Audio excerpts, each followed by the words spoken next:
let's look into the issue of the Nigeria EFCC.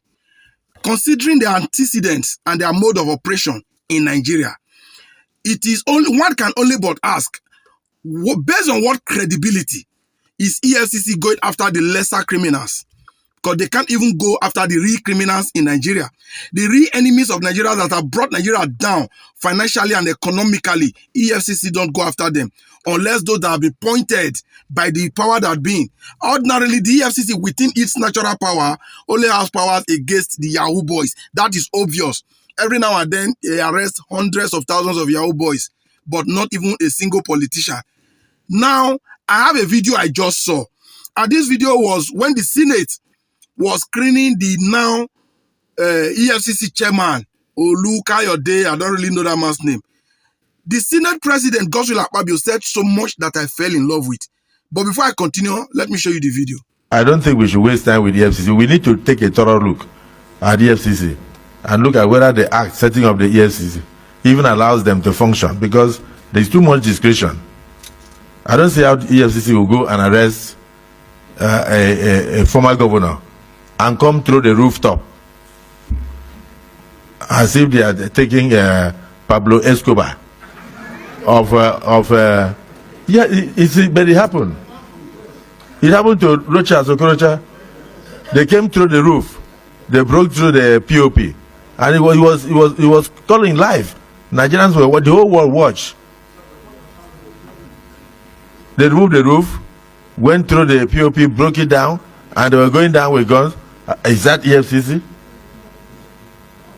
And for you, that is investigation. So what I would like to hear from you will be, what will you do differently? Because outside this country, sometimes they can follow somebody for 5 to 10 years until they establish evidence before they invite that person. But they keep embarrassing people's children, traumatizing the children, stigmatizing people because they had the opportunity to be in public office.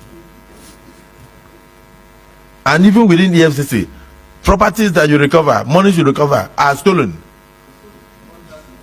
People's properties that are supposed to be in your care are stolen and sold out at ridiculous prices. Properties worth 5 billion are sold for 300 naira because it is EFCC. So for me, EFCC, I have my own opinion about EFCC. So I welcome you, Chairman. So I don't want to comment on EFCC, but I know that I know that this hallowed chamber has the gavel, and we have the right to review the law setting up EFCC for proper functionality and effectiveness. Am I speaking the minds of senators? Senator Abbas, close it. So that was Godswill Akpabio speaking as the Senate President right inside the floor of the Senate. Like I said before, I think that was during the screening of the current EFCC chairman. You heard all what he said.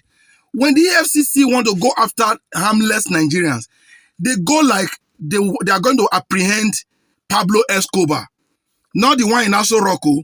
You know, when you hear the name Pablo Escobar, you should know what they are talking about. That is how EFCC approach people's home. They bring down buildings just to apprehend who? The armless and defenseless Yahoo boy.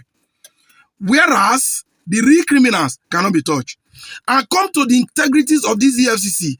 Monies, items being kept within the premises of EFCC, which they said they must have seized, got missing, have reportedly been stolen within the EFCC. The Senate President also made mention of how they auction properties at a no price.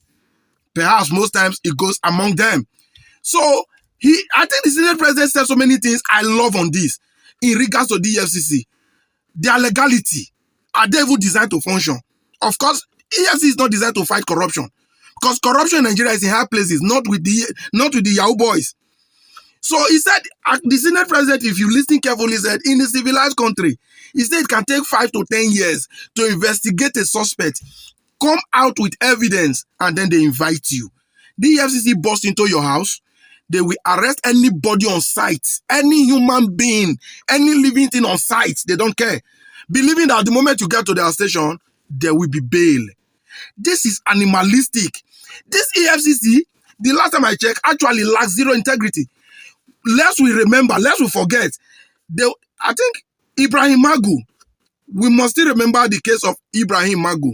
I think he was the EFCC chairman, 2 away from the one that we have now. We know the story now. We know how he left EFCC, how he was sacked. It was for what? Corruption.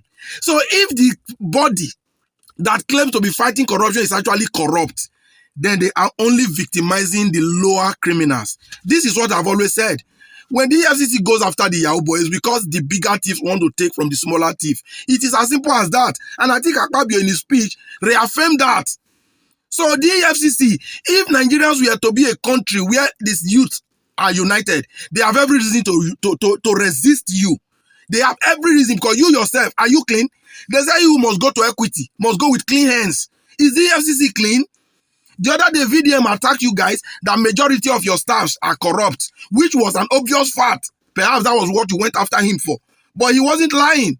So we know how the EFCC operates in all the states of Nigeria. They pack Yahoo boy in mass. If the way they pack these Yahoo boys, that's how they convict all of them. All the prison would have been filled up now. How many of them are in prison? The moment they said to you, take your share, and they are off, is that how to fight crime? So this issue of EFCC, I just hope Nigerians wake up one day to focus on you guys. You are overdoing. When you do anyhow, you are supposed to see anyhow. So that's just it. So the EFCC, you are not clean enough to fight corruption. That's what Akpabio said, and that is what I'm saying. That is what every Nigerian should be saying. You are a thief, and you have no right to go after a smaller thief. Thank you.